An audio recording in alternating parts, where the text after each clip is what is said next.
नमस्कार. रेकी ऐकायला जरा वेगळं वाटतंय ना? कारण हा शब्द जपानी आहे. मग वाटतं की ही विद्या जपानी आहे का? पण असं नाही आहे.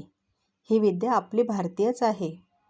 आपल्या ऋषीमुनींनी खूप पूर्वी ही विद्या ओळखली होती आणि आत्मसातही केली होती. जसं तुम्ही कधी शांत हिरव्यागार निसर्गात फिरून आल्यानंतर मनाला खूप शांतता आणि आनंद मिळतो, तसंच रेकीचं काम आहे. शरीर, मन आणि आत्मा यांना दर्जा देऊन संतुलन निर्माण करणं. अथर्ववेदामध्ये अथर्ववेदामध्येही या विद्येचा उल्लेख झालेला आहे. पण हळूहळू आपण या विद्येपासून दूर झालो. ज्या शक्तीचा आपण वापर करून स्वतःला आणि इतरांना मदत करू शकलो असतो, ती शक्ती आपण विसरलो. जेव्हा ही शक्ती पुन्हा जागृत होते, तेव्हा आपण हीलर बनतो. रेकी ही एक साधी पण प्रभावी प्रक्रिया आहे, ज्यामुळे आपण आपल्या आयुष्यात एक नवं सकारात्मक वळण मिळवू शकतो.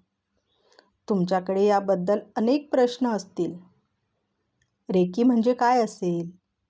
ती शिकायला सोपी आहे का? ही विद्या खरोखरच आपल्या आयुष्यात बदल घडवू शकते का? हे सर्व प्रश्न तुमच्या मनातून काढून टाकणे आणि तुमचे मार्गदर्शन करणे हा माझा उद्देश आहे. आपण गीतेमधलं सखोल ज्ञान आहे. आपल्या गीतेत सखोल ज्ञान आहे असे नेहमी आपण म्हणतो, पण ते पुस्तकापुरतंच मर्यादित राहतं. कारण ते कसं वापरायचं हे आपल्याला माहीतच नसतं. तसंच रेकीचं सुद्धा झालं आहे.